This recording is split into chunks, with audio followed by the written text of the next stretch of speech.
Hello, everyone, and welcome to another episode of The Gateway, brought to you by the Northern Illinois University College of Business, where your future is without boundaries and our approach is too.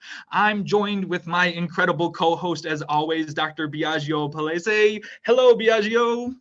Ciao a tutti, welcome to this episode.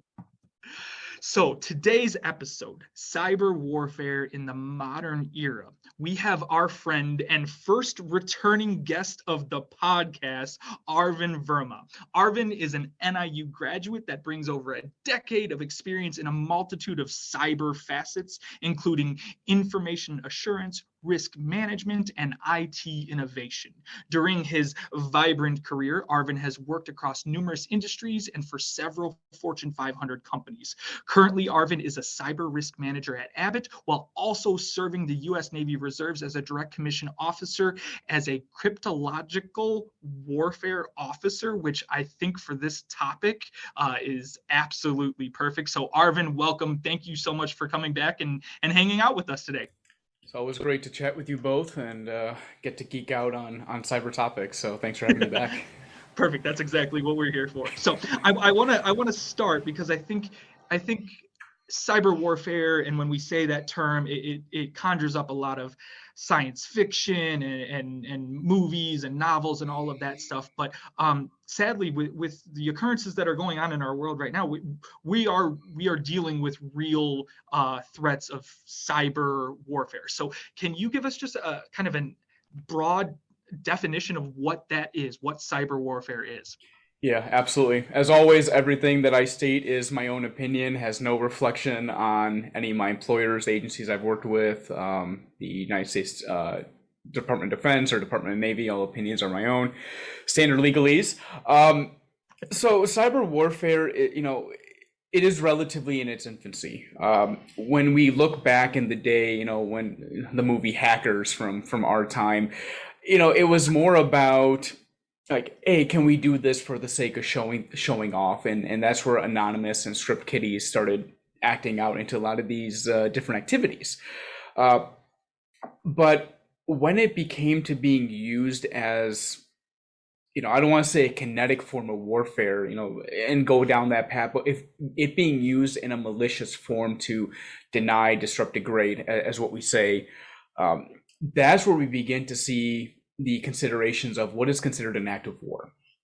So we have to look into those level of considerations when we're seeing a cyber effect.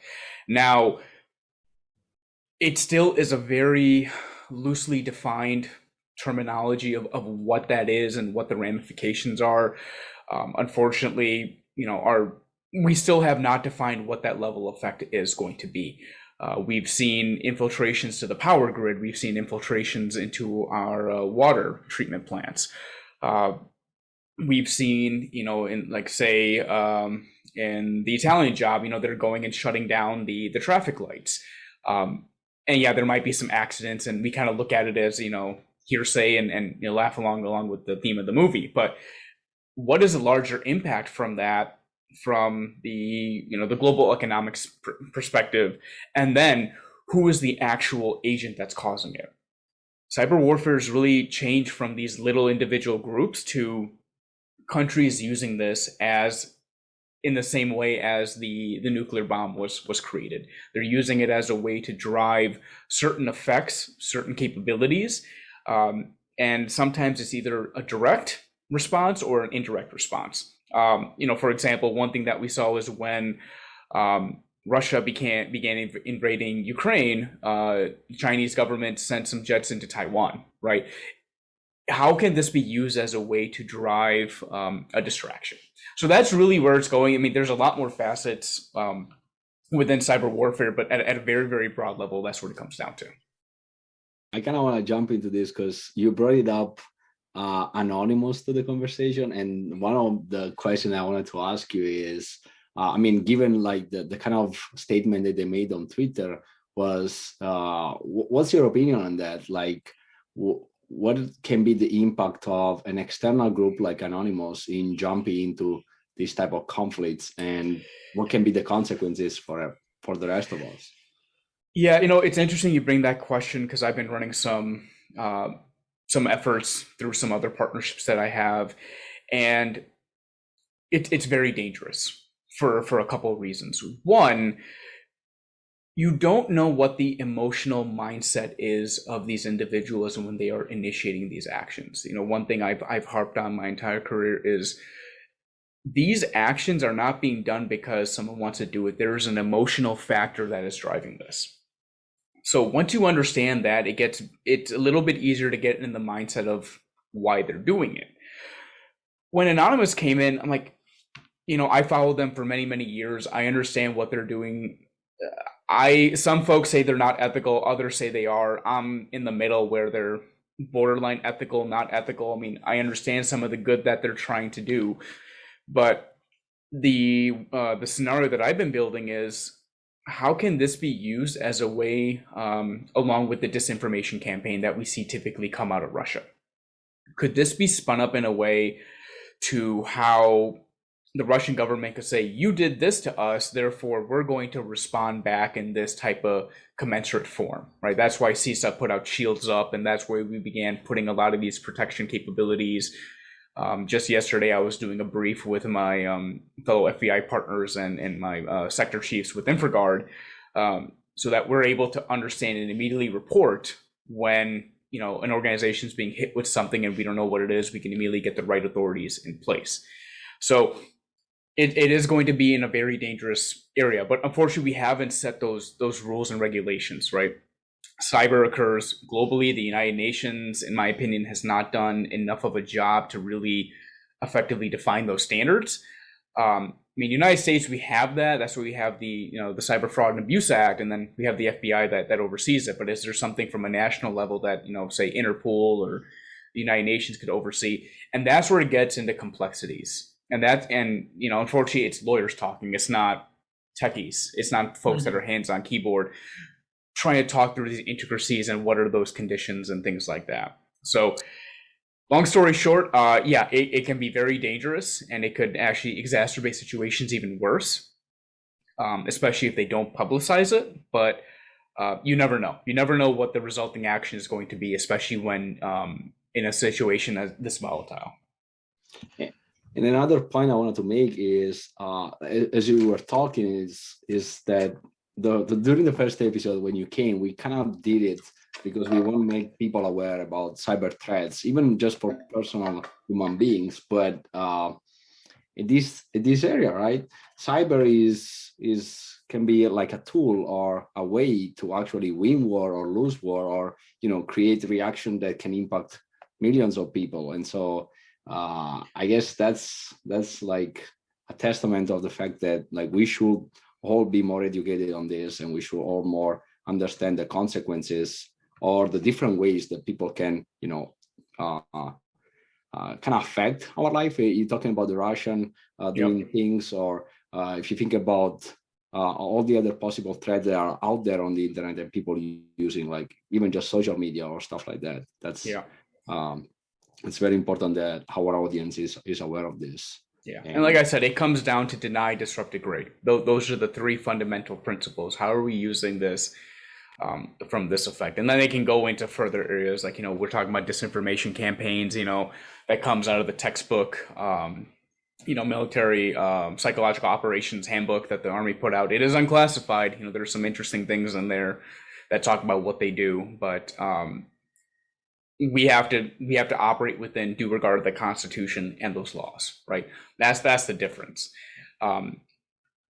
With what I've seen typically from the Russian side is there is a little bit of what do we call it, gun decking, so to say. So kind of on your own making a decision, and it's quite interesting when you look at when you're escalating force, right? When you see the videos of the jets buzzing the ships at sea, typically they do it as a force of intimidation, right? But they don't understand what the lasting effect is going to be because of that one individual's decision to do that.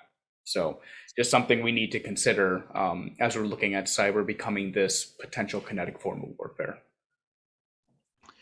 Arvin, when you're talking about, defining what an act of war is, or something like that, are you also kind of touching on more of like the rules of engagement and things like that stuff? Is that kind of where you're coming from as well? That's exactly where it is.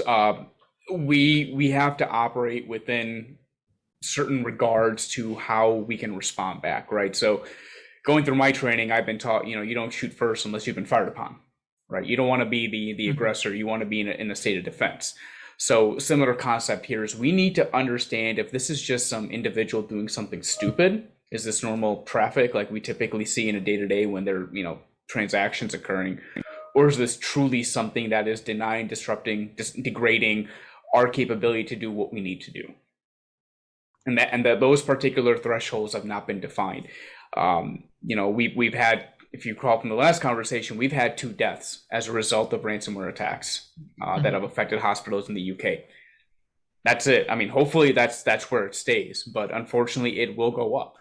We know that's going to happen. Question is, how is that going to happen? Is that going to be from the mass chaos that occurs from, say, a nation state shutting down our energy and therefore shutting down the traffic lights and preventing emergency vehicles from supporting getting patients to the hospital, or like what we saw with the pipeline incident. What was that? There's so many, I don't even remember all the names now at this point, but then you start going into like, okay, redundancy based operations. How do you continue? Well, we don't have, diesel fuel or gas to supply our generators. What do we do now? Right. So it keeps on compounding. But what is that limit you're going to accept before you effectively respond back? Does cyber warfare and this type of, I guess we could say, attack, is it more affordable? Does it allow things that could be detrimental to a government, to a community? Does it allow it to spread to more potential people? So let me define it a little bit more. If I need an F-16 to go literally do a strike or something like that, whatever it is, or a bomb, like there's a lot of investment, there's a lot of money that has to come to it. If I do a cyber attack, does it still need to have the same amount of infrastructure to do a large scale kind of damage? Or is this something that, like, you always think of the person in the basement that shuts down, or breaks into a database or something like that? Does that kind of translate? Yeah, I'll say it will depend on what is the effect that we are looking for. There have been some activities I've been involved in that I unfortunately cannot speak about, where it is very, very targeted. It is very, very specific. It does have to go through the same level of approvals as we would if we were going to be putting combat power. But from that infrastructure perspective, it depends, right? It could be as easy as, okay, we're sniffing a port on a network somewhere in some other country, and we have a potential opportunity to deploy a payload, versus we're putting time and resources into, boots on ground, heads together in war rooms, trying to figure out, okay, how do we break into this particular network to drive XYZ action, right? It really just depends on what are we trying to do. But once again, we have to operate within very, very specific bounds of the law and ensure what we are doing falls within that, appropriate level of what we're trying to do. Because we can't just go in and just say, we don't like this country, we're just going to shut down their power grid, right? That would be that just would open up a whole nother can of worms. But say if there was something that we were trying to do because of something something else. I'm trying to keep this very vague. Yeah, of course. And we're trying to drive a very, very specific action. We can go ahead and do that, and as a result, that'd be a very, very specific action, and it would not be very broad access. If we're doing something broad, there's already intent there that we're going to be doing other things as well. Arvin, let me reframe this question a little bit, because a lot of the actions that are being done against specifically Russia right now from a global perspective have first at least been sanctions, economic ones, trying to impact the oligarchy, limiting their actual monetary ability, which at some point, if you can't pay people, you don't have fighters, Yeah. you can't buy warplanes, all that stuff, tanks, things like that. In cyber warfare, is one person in Russia with a laptop just as potentially viable of a threat as a tank or something? You get kind of the reverse of that. Yes and no. And I say that with a mixed response because you don't know who the individual is and what their level of resources backing is. Who else are they connected with? So I'm sure you heard of the Russian business network, right? You have one person there, they just put a request out, it can be one person that now becomes 10,000 people, right? And then you have a lot of funding. So Russia's a whole different game when it comes to, how cyber is being done. And then, you have the Chinese government where they have a dedicated, cyber warfare unit based out of Beijing. But once again, it depends on what is the effect. What we're seeing with the sanctions, yes, I expect that we will be getting some significant activity on our network. Luckily, Microsoft and a lot of our service providers are watching that traffic and trying to reduce the amount of impact that's going to come through into the US and some of the other countries. But once again, it's going to be driven based on emotion, right? They're going to get frustrated that they can't do it. So it's not going to be one person. It's eventually going to be hundreds of people getting together to be able to respond back. What's different about this is most of the Russian people are actually against this war. So I think that's where we're going to see some interesting activities occur, where if we see the deny, disrupt, degrade occurring, I think we might see some commensurate response coming back from the Russian people of itself to ensure things are occurring. I mean, this is all speculation at this point, right? But yeah, I mean, this is not a typical situation that you would see. If it was the entire Russian people supporting this, or you had China and Russia partnering together, you could go down the rabbit hole. You can go down multiple different paths, but I don't think it's going to get to that level. That's why we do proceed drive these sanctions and some of these efforts, because it is non-kinetic. It's designed to be a deterrent to say, hey, you need to stop doing this more and more. And unfortunately, traditional warfare is still very pull the trigger. It's not so much. It's not as automated as you think, because at the end of the day, if everything goes down, just say, hey, go that way. Go put rounds down that direction, and go call it effective, right? As cryptic as that is, but I mean, it's that simple. So I mean, we're using technology to do a lot of different things to drive our intelligence, and with some of the things that we're talking about, where they were able to detect the different assets that were being positioned around Ukraine, right? It helps provide visibility and awareness, but do we ultimately need it?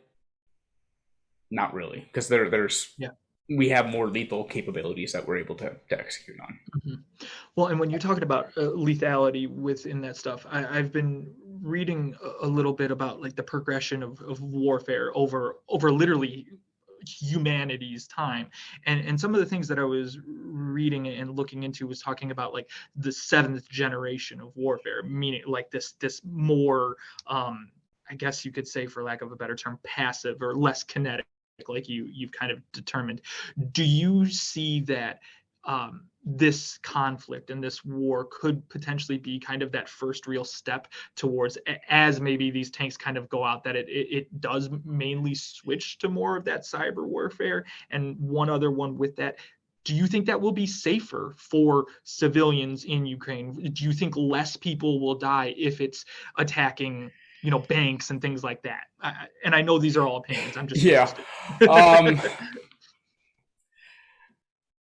So to answer your first question, it's already been happening.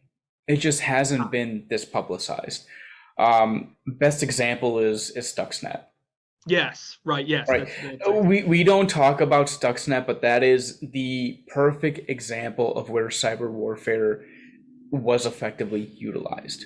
Arvin, can you explain that for some of our listeners if they're not aware? Yeah, so let me see how much, because once again, been embedded in a little too much. So essentially, say what I know if you're Yeah, so I mean, in a nutshell, there was a payload that was deployed by a certain entity that had disrupted the ability for the Iranians to enrich uranium.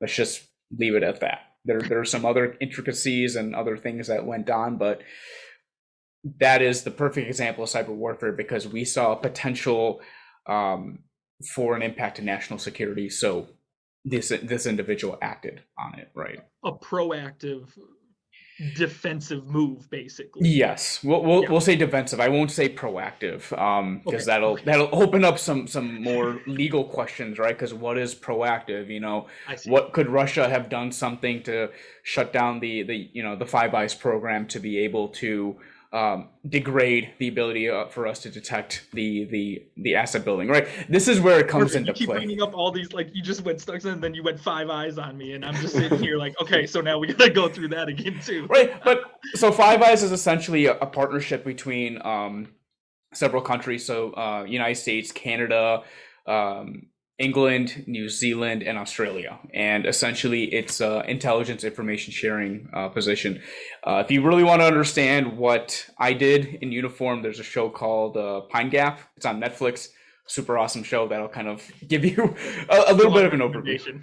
Yeah, strong recommendation. Yeah. It'll give you somewhat of an overview of what I did. But you look at all this and you see how does this help drive defense, and that's where we're seeing that this effect is going to be expanding more and more. In terms of this driving more of that effort, I don't know. The situation is still too volatile, and it's still not enough where I think it's going to be used as heavily, because our adversaries also know what we have. That's one thing. But can they use it? Yes. There was actually a video that I just saw that was released by the FBI, hasn't been released to the public yet, but it was talking about the Chinese government and their 5-year plans and what they're doing, right? So there could be some potential interesting things occurring over the next couple of years with that, and as we see great power competition and some of these activities growing up. Obviously, this really changes a lot of things, but we will see. Right, there's a lot of deterrence. We have NATO, we have not only Five Eyes, we have a lot of alliances with different countries, the European Union alliance, things like that.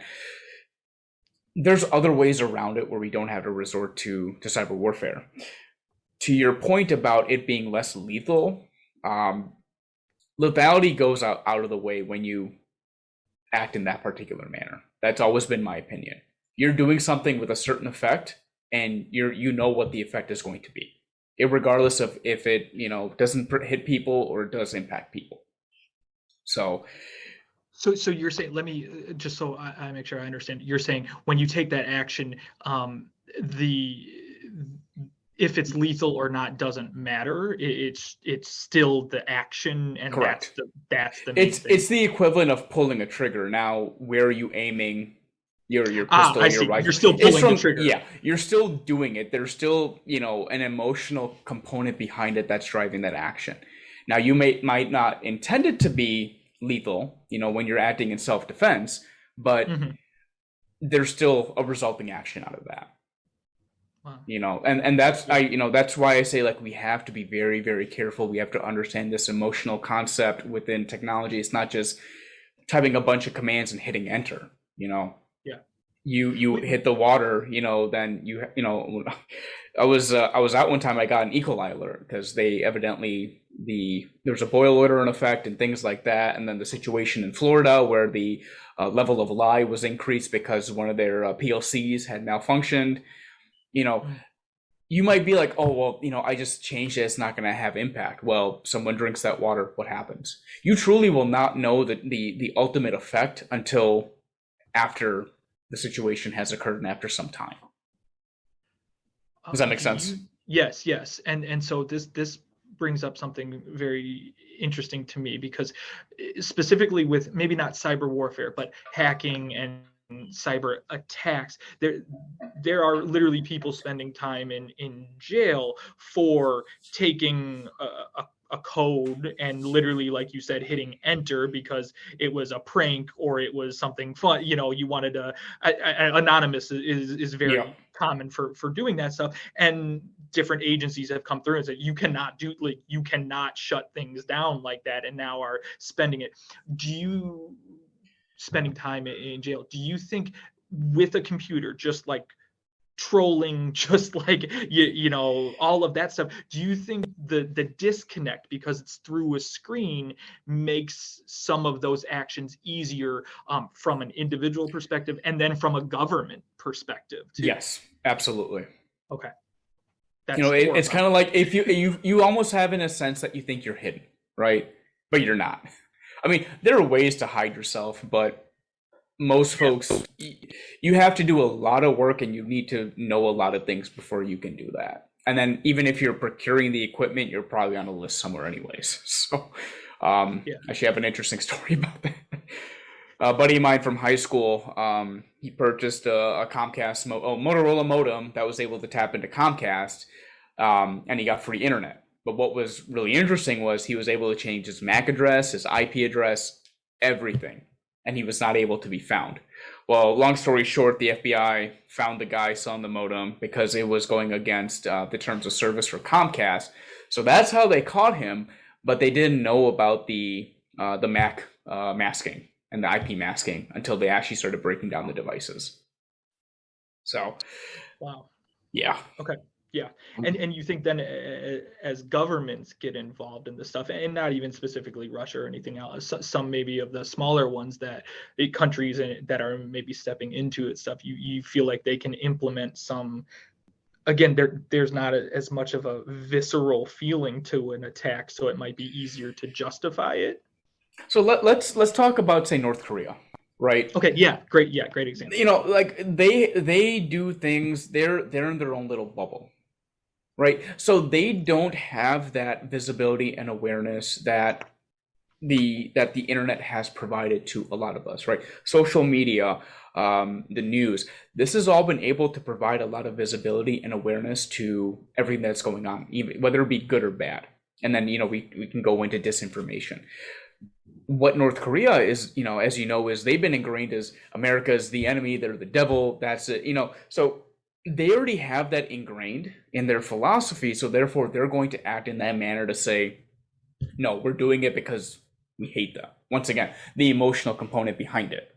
So you have to look at it from that broader perspective to truly understand what is going on in the background. Like China, what they're doing is more on intellectual property theft to drive up their GDP.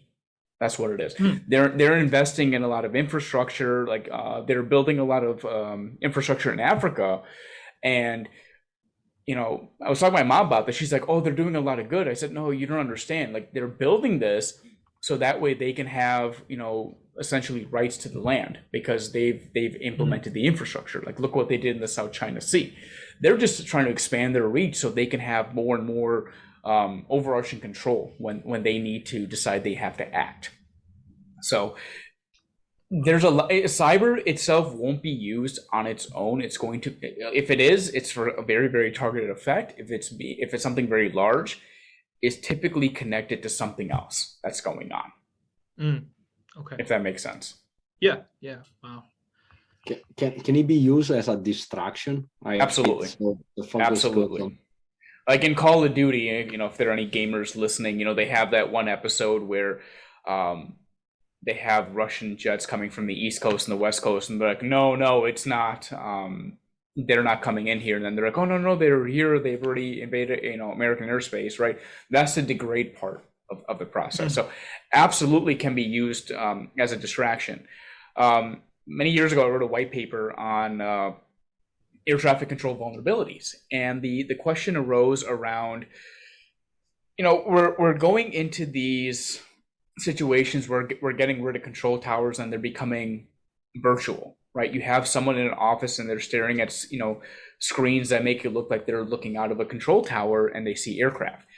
Now, how could you potentially infiltrate that to make it look like there's something on radar and there's an aircraft landing when it actually isn't, and cause mass pandemonium, right? That is a warfare effect. So we have to keep it in consideration to what are we trying to accomplish? What are we trying to deny, disrupt, degrade? Are we, to your point, are we trying to make a distraction so we're able to reallocate resources in a different area? And then, what is the end game? But, like I said, we have, cyber is not the only thing. And when you look at the capabilities that a lot of these countries have, especially the ones in NATO and the information sharing going on, we have enough information to go like, okay, this is not true. This is not true. So we can come up with decisions very, very quickly to know what exactly is the situation. So the sense of a distraction it could be done, but it'd be very difficult, right? You couldn't say like, oh, the Russians are going to invade Alaska when they're going through Ukraine. We just have too many overhead assets where we'd be able to see that. I actually, Arvin, I had a question that goes on top of this and on top of something you mentioned before. Like, so you said there are some countries that, of course, invest more money. They have like cyber warfare units. They are like trained in a certain way. So my question is, before cyber and before technology was so pervasive, the concept of a war was just, a physical war where you have military that are trained and doing some action. You have guns and all these type of weapons, right? My question is, how easy it is to actually create allies in this world? Like it is as easy as like sending bodies and just joining forces during a war, or like it's complicated. Like how easy is for you or US to help Ukraine to protect from a cyber warfare attack from Russia, for example, or if it is possible at all? It is possible, but it goes in that aspect of diplomacy. And I think the reason why we haven't gone in like what we did with Iraq and Afghanistan is because Ukraine's not part of NATO. And number two, us going in would be seen as a sign of escalation, right? Especially when President Putin has declared he wants to use nuclear weapons, right? How do we de-escalate? So that's why the actions are being taken. That's why the politicians are getting paid what they get paid. And, they do their job, right? So they're looking at it from that mitigation. But if we do need to work together to drive this effort, yes, those efforts do exist. They are there. When I was in Denver, I was working with a lot of different international partners that were sitting right next to me. So it's there. It can be done. But once again, it has to be within a very, very clear area of the law. I mean, this is what it comes down. That's why, Five Eyes is the one that typically clears a lot of these activities to occur. Is there, as we're talking about Five Eyes and kind of those overhead assets, the satellites, all of that stuff, is there a technology that you would like to see developed or maybe even perfected that for kinetic warfare, just in warfare, that you're like, this would save lives, prevent this stuff, limit a lot of that, or is there something that you don't want to see either? I'll take the other side of it. Like, please, let's not do that. Yeah, the overhead part is quite complicated. It has its specific uses. I really don't want to go down that path. It gets quite squirrely. But also at the same time, I haven't really been embedded with that. Yeah. As a part of my training, I know how to utilize them for what we're trying to do from a particular mission perspective. But like I said, each thing has its role in a different activity or a different mission. So how do you use all your assets that you have, whether it be computing assets or overhead assets or boots on ground or tanks or deceiving radars? How do you use that all together to drive whatever it is, the effect that you're doing? And then as you go further down, the chain of command, it gets more and more specific, right? So that's how we have to look at it, unfortunately. That's very interesting to kind of think about it like that, but that is exactly how it is. As we're looking at all of the uncertainty surrounding what's going on between Russia and Ukraine and other ones, for someone with your experience and knowledge base, is there something that would be an indicator to you that would kind of open your eyes and kind of be like that kind of moment, like that's a much bigger problem, or that if Russia does that or someone else does that, is there some of those indicators that maybe the layperson who's just kind of following the news stories might not catch as like that's a serious thing? I think we've already hit that point with all these ransomware attacks, but it hasn't really been nation state, at least from what I've seen. Yeah. The other challenge is, I think it was Lloyd's in the UK. I posted this on my LinkedIn, so I'm sure both of you probably saw it, but they are no longer paying out insurance premiums for nation state cyber attacks. And that changes the game even more, because now you have folks who are investing in cyber insurance. Now it's like, well, this country just hacked me, stole my intellectual property. Why won't you guys cover that? Right? It opens up such a bigger challenge in how we're going to be pursuing this. It's like what we do when we're doing patent infringement lawsuits with the Chinese government, because they file everything in China. They don't do it internationally. And then when you're filing it, they're like, no, it's in China. We're only going to agree to this. You have to pay us whatever licensing fees. When here in the US, it's first to file, right? So, I think the direction we need to go is we need to have something defined at the UN level that sets that expectation, has everyone agree upon, set what that clear criteria is, from what is a violation, what is a hostile act, what is an act of war, things like that. So we at least have common thresholds, so we're able to respond, and then we're able to respond in a fair manner. Because if we get hit by North Korea, honestly, it's like us getting scratched. Let's be honest. But if it's another country, say like say South Korea, they're going to respond quite differently. How do you balance out that playing field from what is that actual effect? And that's really what it has to come down to. In my opinion, I don't think we've defined that.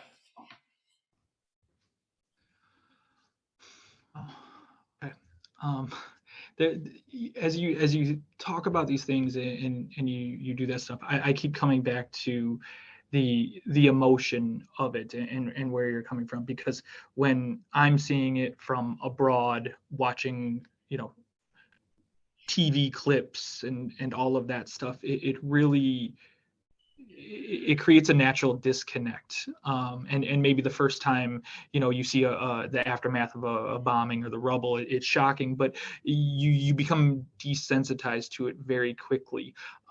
As we're talking about very high level, very intricate strategies of warfare within cyber, I keep coming back to some of these Ukrainian citizens who are using some of the most, antiquated technology, Molotov cocktails, putting, just metal in the middle of streets and things like that. How does almost that guerrilla warfare kind of play into a world of all of this high level cyber, but then at some point there's still that individual, there's still that emotion and that decision at that level right there? Yeah, so look at what the invasion plan was, right? They had a bunch of tanks coming through. Yeah, that's why. So it's a commensurate response to what the action is. The Russians know that, because what they're trying to do is, in my opinion, I think they're just trying to get more land, and they're trying to rebuild what the Soviet Union was, right? That's what the effect is. So they are going to try to put boots on ground. That's why you're seeing this very manual effect. Now, say if the sanctions, we can talk about the sanctions, right? So say we're putting these sanctions. Now, the Russian government, say they go ahead and hack the British government, the Canadian government, the United States government, right? That's a little different, because that's saying, hey, you guys did this to me, I'm going to respond back like this. Now, is even that though going they to were, even though they were said, if you do that, if you move into Ukraine, we're going to do this.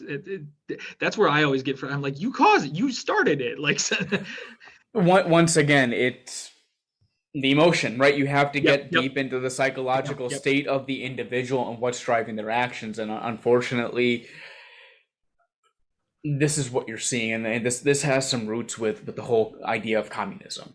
That's essentially what it is. So in a nutshell, it is being used as a tool. And it's being used as a tool to deploy actions where traditional forms of warfare cannot be executed on, as a starting point. So that's what I foresee. I think we're going to start seeing some really interesting situations occur, not only within our critical infrastructure, but just organizations. Luckily things have been kind of quiet, but I think it's on its way. I mean, I'm involved with a lot of stuff right now with Abbott and trying to lock down our manufacturing sites, and then just other conversations I'm having with with InfraGard, the FBI, DHS. How do we identify what exactly is going on? But at the same time, we don't know. And another conversation we were having is a lot of the things that they're doing are commonly known vulnerabilities, like the CVE database. Like, this is what they're using. They're not going to. What is that, Arvin? I'm sorry. So the CVE database is essentially a database that provides most documented vulnerabilities that we're seeing. So like vulnerabilities related to like Windows 7, right? Because we're no longer patching it. Like, that's what they're doing. They're using basic stuff because unfortunately we've become complacent. Like my machine for my work still, I still need to reboot it with the updates. I'm just getting lazy because I have like 20 screens up, right? It's like that kind of thing where they can drive an exploit, right? And that's what they're doing. They're not going to do their secret sauce exploits immediately. They're going to do that as a last-ditch option, because once you play that card, then you know what to look for from the indications. So that's where we're going. I mean, essentially, we have to lock down our basic stuff, and we have to build some basic defense first, and then from there, build up that level of defense. And then when they try to be a little more aggressive with their tactics, it becomes a little bit easier to determine what those tactics are. What is the justification and reasoning behind it? And then once again, even if they're doing those more extreme types of cyber effects, then you typically know they're going after something specifically. Mm-hmm. When I think of warfare, I go back to the great film of A Few Good Men and the final moment where it's like, you want me on that wall, you need me on that, with that great monologue, and still one of Aaron Sorkin's best writings. But when I think of cyber, I really struggle with where that wall is. Like, in that movie, there was a very specific, there's a base, we're protecting that, we know where it is. How do you even go about defining that when there is no wall? Seems, okay, so that's a fair statement to think that. Yeah, no, it's just it is all open. It's unfortunately laws, legalities are the ones that are driving it. Until we get that unified legal language defined, it's always going to be as ambiguous as it is. Wow. Okay. Well, that's really positive. And then when we keep adding more and more pieces to the Internet of Things and all that, it just makes it more vulnerable. It compounds even more and more and more. Yeah. It for example, like when I was in Denver, I was controlling my house temperature to make sure my dad turned the heat on from, I have the Honeywell appliance. But guess what? It's username and password based. Now, how easy would it be to crack that username and password by breaking into the Honeywell database? Now you have an access point into the router because you can get those settings. Then now you have access to the full network, and then you can go like, okay, what assets does he have connected to the network? And then fair game, right? But once again, that's the challenge, is we're becoming too heavily reliant on technology, and we're becoming complacent. I have this chart I have to look for it up. Probably posted on my LinkedIn. It shows like how many characters of your password can be, and how long it takes for it to be broken. It's like anything like under 6 characters is like instantaneous, and then like anything under 10 is like only a matter of seconds or minutes. So, Wow. and now How many of us have a password that's 10 characters long? Like, I think, I do, but well, of course you should. If you don't, I'm gonna be real scared. But I'm sitting over here like I gotta go change some of my passwords, man. I mean, there are some other bad habits too, like reusing passwords and different variations of that, which doesn't help. But that's the human condition. Then you're looking at it from how connected are we in today's age, and that's really what it comes down to. And like I said, unfortunately, we've become very complacent on technology and its use to drive good, but also to drive bad. What we perceive to be bad. So yeah, I mean, only time will tell. I mean, I'm getting pulled into a lot of other conversations to help define some of these efforts, some of these activities. But it's a question that a lot of folks are asking. So and this has definitely woken up a lot of people to say, hey, we got to step in and drive some change, drive some efforts to be able to clean things up. I had one thought, and this may be like I don't know, maybe we touched upon this last time that we talked, but now that people like for that works for big companies are allowed to work remotely rather than go physically to work in a building, how does that plays into this whole situation you were talking about? How much more difficult it becomes to actually secure stuff? Yeah, I mean, so most organizations have implemented VPNs, right? So that's the first one. But I raised a couple of questions to DHS around bandwidth of the networks in the municipalities. Can they handle this kind of workload from that to typical denial of service?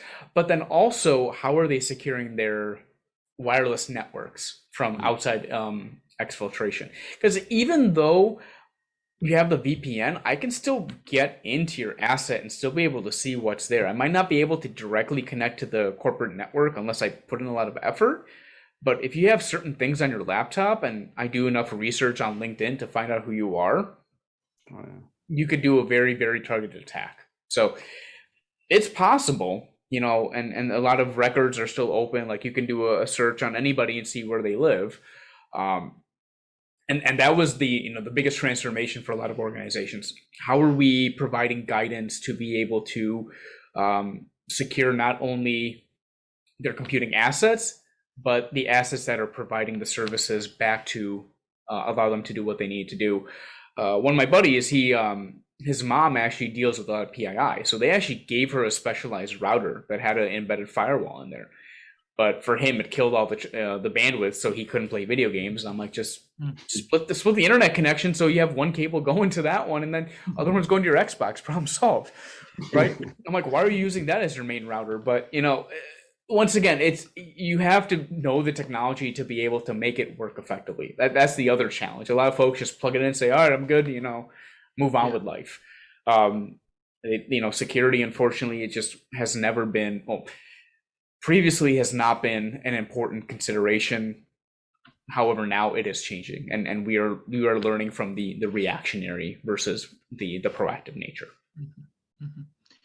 As you and I know we've used enough of your time, so I want to be cognizant of that. But as you continue to think, like there's these legal definitions being defined and would probably give us a little bit more structure for what's going on. Is there something that you personally would like to see implemented, just even a small thing, something that we're like, this would make a better world in the cyber warfare era? Yeah, one thing I would like to see is a national cyber policy. Each state has their own little variation of it. We don't have one enacted at the federal level. I think having that would really solidify a lot of the actions that we are seeing that are resulting on, to organizations and companies headquartered here. Like for CNA, when they got hit with that ransomware attack, Illinois doesn't have a cyber policy. They're actually trying to implement a policy on biometrics, but it has nothing to do with like actual cyber. Now, if we have something at the national level, at the federal level, we can say not only does the state one come into play, but also at the federal level. And here are the commensurate legal ramifications as a result of that. Because now you're impacting not only a company of doing business, but the country for it to do its economic trade. So that's something I would like to see. That's something I've socialized for many years. I'm still socializing it. I just joined the Association of U.S. Cyber Forces. It's a nonprofit think tank out of Maryland. It's right by the fort. So, we're working with them to hopefully see if we can get some more legislation pushed out. That's something I'm still doing as much as I can. But that is essentially our next step. And then how do we integrate that with the NIST standards that we have? And NIST has been doing a lot of work in establishing those frameworks. We still have some work to do with CMMC, but I think that's our first starting point, being able to quantify what that impact is. And once we understand that impact, then we can start defining what are those appropriate response activities that we need to take to be able to send a message of, hey, you did this is wrong. We're going to kind of, it's like you punched me, I'm going to punch you back, and then, move on with life, versus it's like, oh man, you pulled a gun on me. Well, now I'm going to pull mine out and, take him down. That proportional response. Exactly. Yeah. Exactly. Okay. Wow. Well, Arvin, truly, as always, whenever I talk with you, I never walk away feeling better. But I think that's a good thing. And for all of our listeners, truly, and it's easy to say this, but I think reaching out to our representatives and kind of pushing that stuff, and when we can talk about it and say, hey, these are things that are impacting individuals and businesses and companies, and if we keep ignoring them, it can cause a problem. So, Arvin, Godspeed with your work and what you're doing. We're trying. I know we need it. Yeah, trying, right? There's only so many hours in the day, but hopefully this talk doesn't keep you up at night, right? Yeah, you're already up. You're already up. we're already up doing other things. Yeah, I know. Trust me. Exactly. So, Arvin, thanks again, and for all of our listeners, thanks for tuning in to the Gateway, brought to you by NIU's College of Business. Please make sure to subscribe to the Gateway on Spotify, Apple Podcasts, anywhere you find podcasts. We're there. It definitely supports us to continue doing this stuff. And I want to thank you all for listening again. Arvin, have a great night. Biagio, my friend, have a great night, everyone. Thank you. Have a good day. Have a good day.